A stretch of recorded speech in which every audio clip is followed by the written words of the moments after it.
내 안의 공포와 불안은 무지에서 출발합니다. 무지는 의심을 낳고 의심은 곧 의지와 의욕을 좀먹는 벌레와 같은데요. 그래서 수많은 사람들의 성공 사례와 노하우를 알아도 쉽사리 적용하지 못한다거나 사업이나 투자를 할 때도 작은 악재나 하락장에 대한 뉴스라도 듣게 되면 막대한 손해를 보면서까지 자산을 팔아 치우고 말죠. 그만큼 생각하는 힘이 약하고 지식에 대한 깊이가 없기 때문이라고 할 수 있는데요. 사실 누구나 타인으로부터 새로운 정보를 접하게 되면 마음속에 의심이 생기기 마련입니다. 하지만 이 의심을 어떻게 다루고 어떠한 방향으로 생각을 펼쳐 나가느냐가 성공한 사람과 실패한 사람의 차이라고 할 수 있죠. 저는 심리학자로서 전 세계 수많은 사람들을 연구한 결과 지식을 대하는 자세가 크게 4가지 유형으로 좁혀진다는 걸 알게 됐습니다. 바로 종교인, 법조인, 정치인, 과학자 유형으로 나눌 수 있는데요. 종교인은 자신의 생각만 옳다고 주장하며 막무가내로 상대를 설득하려 들고, 법조인은 자신의 생각이 관철되지 않으면 상대의 약점을 찾아 맹렬하게 비판하는 사람들입니다. 또한 정치인은 무작정 대중에게 호소하며 주변을 선동해 자신의 생각을 관철시키려 들죠. 하지만 과학자는 자신과 상대의 생각이 얼마나 타당하고 명확한 근거가 있는지 하나씩 가설을 세워가며 입증해 가는데요. 여러분은 이 중 어떤 유형에 속하시나요? MBTI 유형을 찾듯이 자신이 어떤 부류의 사람인지 꼼꼼히 짚고 넘어가야만 성공한 사람들과 어깨를 나란히 할 수 있습니다. 먼저는 종교인 같은 사람을 알아볼까요? 사회생활을 하다 보면 늘 자기 말만 하고 상대의 의견을 들으려고 하지도 않는 사람이 있는데요. 듣는다 한들 듣고 싶은 대로 듣는 유형이라 일부 지역색이 강한 사람들의 특징이기도 합니다. 자신이 아는 게 진리이고 전부라 생각하기에 도무지 말이 통하지 않는 사람들이죠. 그래서 궁금하지도 않은 온갖 잡다한 지식과 정보를 마치 득도한 마냥 상대에게 가르치려고 한다거나 상대가 무조건 자기보다 이치라고 생각해 자기 할 말만 하고 전화를 끊는 사람들이죠. 아웃풋은 무제한인데 인풋이 안 되기 때문에 마치 고장난 라디오같이 헛소리만 반복합니다. 예를 들어 사회생활 잘하려면 골프나 테니스는 칠 줄 알아야 돼. 골프는 이렇게, 탁구는 저렇게, 테니스는 그렇게. 요새 재테크는 필수인 거 알지? 조만간 이 주식 폭등한다. 코인은 도박이니까 하지 말어라. 지금 집값은 너무 비싸. 50% 이상은 떨어져야 돼. 이처럼 지나친 자기 확신은 자신의 성공을 막을 뿐 아니라 주변 사람에게도 걸림돌이 되는데요. 즉, 자기 자신을 명확하게 보지 못하고 실제 자신의 능력보다 과대평가한다는 거죠. 자기 객관화가 도통 안 된다는 겁니다. 주변에 자신보다 훨씬 뛰어난 고수들이 넘쳐나는데도 잘 드러나지 않으니 자기 기준에 자신이 최고라고 칩을 버리는 거죠. 이는 일종의 인적 과오인데요. 비행기 추돌, 차량 교통사고 등의 가장 큰 원인이 기계적 결함보다는 사람의 게으름, 과오, 오판단, 오조작이 원인인 경우가 훨씬 많다는 거예요. 본인의 미숙함을 깨달으면 더 조심하게 되고 더 주의를 기울이니 상대적으로 사고 날 확률이 줄어들게 됩니다. 늘 겸손함을 잃지 않는 게 중요하죠. 재테크 관점으로 바라보면 요새 개나 소나 집이 한두 채 있다거나 주식이나 코인으로 돈 좀 벌었다 하면 수십억 자산가다, 여기에 투자해라, 저기에 투자해라, 이런 훈수를 놓는 컨텐츠가 많이 있을 뿐더러 회사에도 오지랖 넓고 설레발 치는 사람들이 더러 있죠. 최근 젊은 부자들은 하락장을 경험하지 않고 상승장에 운 좋게 올라탄 경우가 상당히 많습니다.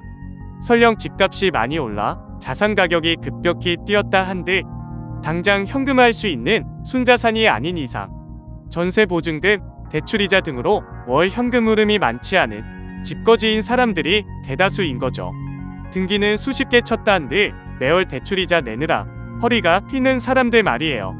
자산은 실제로 팔아서 현금화하지 않는 이상 가격의 오르고 내림은 사이버머니나 다름없습니다. 그렇기에 성공한 사람들, 진짜 부자들은 이러한 점을 간파하고 본인의 노력과 성과에 부족함이 없는지 앞으로는 어떻게 전략을 가져갈지 끊임없이 공부하느라 누구에게 훈수를 놓을 여유가 없습니다.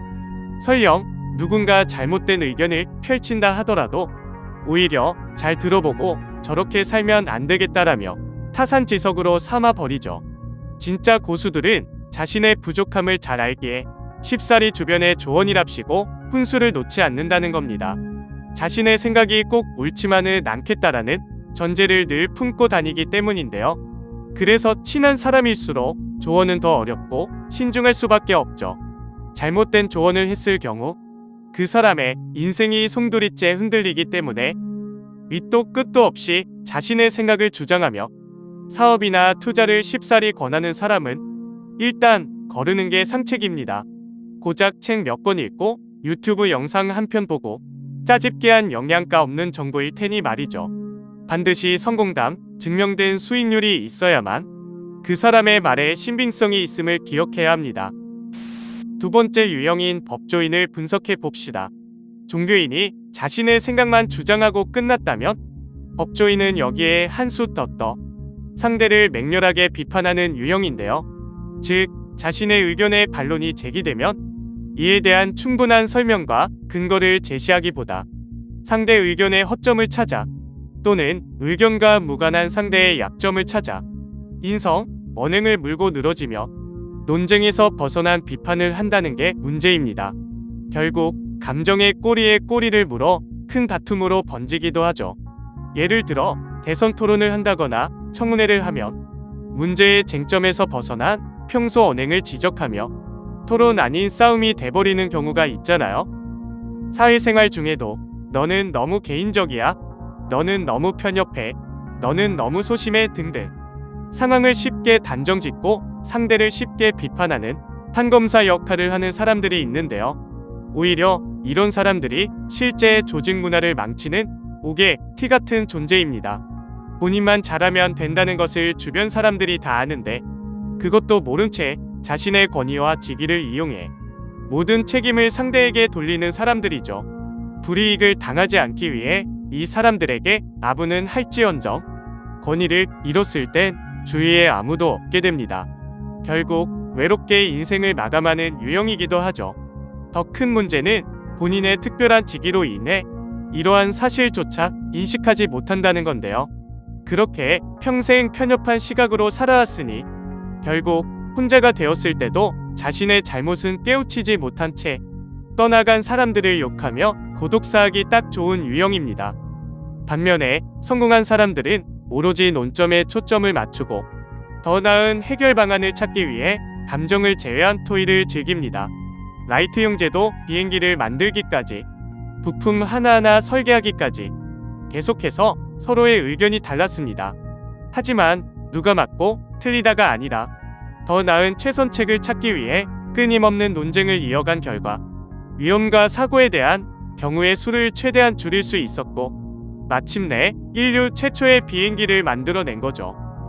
재테크 역시 고작 집 한두 채 있는 걸로 뭐라도 된 것 마냥 우쭐대며 남보다 자신이 특별한 위치에 있다는 착각은 버리고 무조건적 상승이나 하락론을 맹신하면 안 됩니다.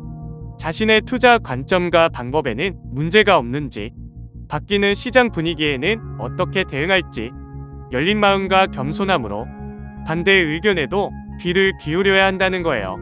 정치인을 지지할 때에도 그 사람의 공약이 자신에게 어떤 영향을 미칠지가 우선이지 과거 잘못과 인격의 그릇됨만으로 투표를 해서는 안 된다는 겁니다. 털어서 먼지 안 나오는 사람이 어디 있겠어요? 그놈이 그놈, 그년이 그년이라 당장 나에게 어떤 득과 실이 있을지 신중히 고민해보는 게 먼저인 거죠. 다음은 말도 많고 탈도 많은 정치인 유형인데요. 제가 제일 극혐하는 사람들입니다. 쉽게 말해 가스라이팅의 귀재라고 할 수 있죠. 자신의 의견이 관철되지 않고 상대에게 밀린다거나 애초에 밀릴 것 같으면 논쟁 전부터 미리 작업에 들어가는데요. 즉, 대중에게 호소해 다수결로 상대를 짓누르려 한다는 겁니다. 어딜 가나 상대를 쉽게 폄하하고 욕하며 무리지어 편가르는 사람들 있잖아요. 근거 없는 소문을 만들어 비겁한 방법으로 패를 뒤집으려는 사람인 거죠. 사회생활 곳곳 선동꾼들이 숨어 있는데요. 이들의 레파토리 역시 늘 똑같습니다. 제3자의 개인사를 들먹이며 마치 상대를 위하는 척 관계의 거리를 두라고 하고 없는 얘기까지 지어내 끊임없는 뒷담화로 악소문을 퍼뜨립니다. 이들은 상대를 짓밟고 올라갈수록 스스로의 우월감에 젖어드는 악질이라 푼돈 얼마 벌었다 하면 투자의 기재라도 된 것 마냥 자랑하기 바쁘고, 집값이 뛰면 지인들은 집이 있는지 없는지, 집값은 상대적으로 얼마나 올랐는지 일일이 확인 사살을 해가며 남의 재산에 관심을 갖습니다. 이는 곧 가난한 열등감에서 비롯된 것인데요. 성경에는 시기는 뼈의 썩음이니라는 말씀이 있습니다. 곧 시기, 질투, 열등감은 본인의 뼈를 갉아먹는 듯한 고통과 후유증을 준다는 거예요.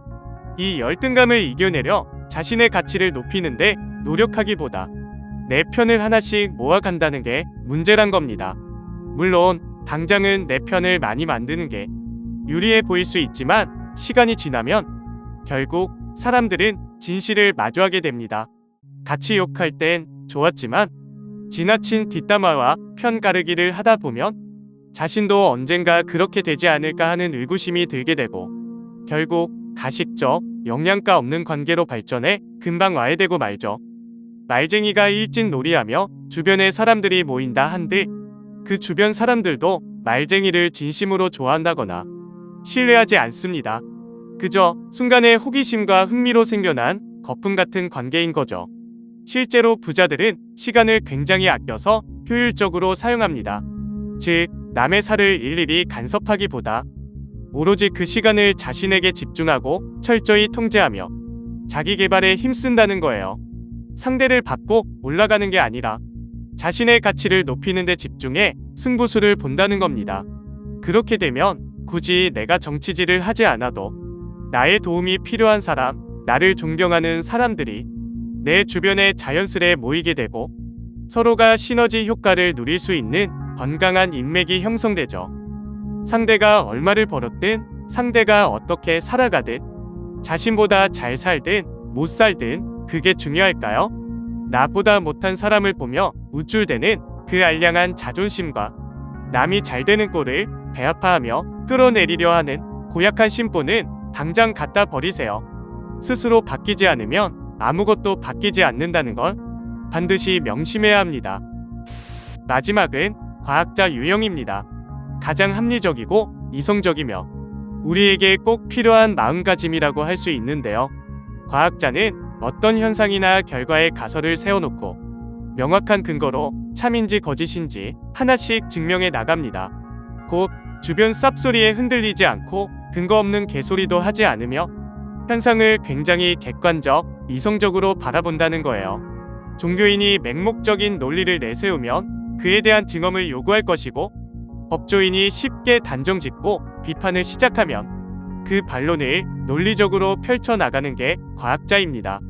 설사 정치인이 대중을 선동한다 한들 대중은 결국 과학자의 명쾌한 의견에 동의해 오히려 과학자를 지지하게 됩니다.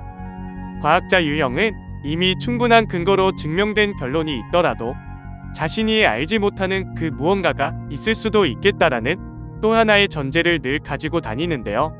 그렇기에 현실에 안주하지 않고 계속해서 현상을 증명하려 배우고 연구하며 다른 사람의 의견에 경청하는 습관이 잘 배어 있습니다. 픽사라는 기업은 토이스토리라는 명작을 시작으로 최근에는 엘리멘탈이라는 데이트작을 선보인 바 있죠. 어떻게 나오는 작품마다 흥행에 성공할 수 있었을까요? 그 비밀은 바로 주변의 사소한 비판에도 늘 열려 있다는 거예요. 이미 세계 최고라 하찮은 비판 따위는 그냥 넘어갈 수도 있는데도 말이죠. 하지만 픽사는 주변의 말 같지도 않은 비판들을 분석하고 수용해 더 나은 해결책을 찾았고 이를 차기작에 반영하기 시작했습니다. 그 결과 매년 흥행 기록을 갈라엎는 역사적인 대작이 나온 거죠. 그렇게 탄생한 게 인크레더블이라는 가족 영화입니다. 부자가 되려면 이러한 마음가짐이 중요합니다. 어느 정도 부를 이뤘다 한들 돈은 버는 것보다 지키는 게 더 어렵고 중요한데요. 처음에는 과학자의 마음으로 불을 증식해 나가지만 성과가 좋으면 자신의 투자 방식의 확신을 넘어 교만이 들어오고 자기가 최고라는 종교인이 되어버리죠. 그래서 여기저기 오지랖을 부리기 시작하고 상승과 하락, 중립적 위치에서 시장을 분석하며 대응하기보다 한쪽으로 치우쳐 버립니다. 결국 명확한 근거 없이 상대를 맹목적으로 비판하는 법조인이 돼가는 거예요. 그러면 자신의 생각과 비슷한 패거리를 찾아 비슷한 유튜브 영상, 댓글 등 끼리끼리 커뮤니티를 형성하는 정치인으로까지 변모해버립니다. 해보지도 않고 직접 경험해보지도 않고 앞선 성공한 사람들의 의견을 그저 뭉개버리는 거예요. 과학자가 되어 하나씩 증명해 가야지만 사리분별력이 생기고 통찰력이 쌓여 지금까지와는 다른 인생을 살 수 있을 텐데 말이죠. 4가지 유형 중 나에게 과학자 마인드가 없다면 지금부터라도 정신을 똑바로 차려야 합니다. 자신이 지금까지 알고 있었던 지식이 무조건 옳다는 생각을 버리고 이에 대한 확실한 증거나 더 나은 반론은 없는지 전문서적이나 인터넷 또는 전문가 상담을 통해 하나씩 검증해보세요.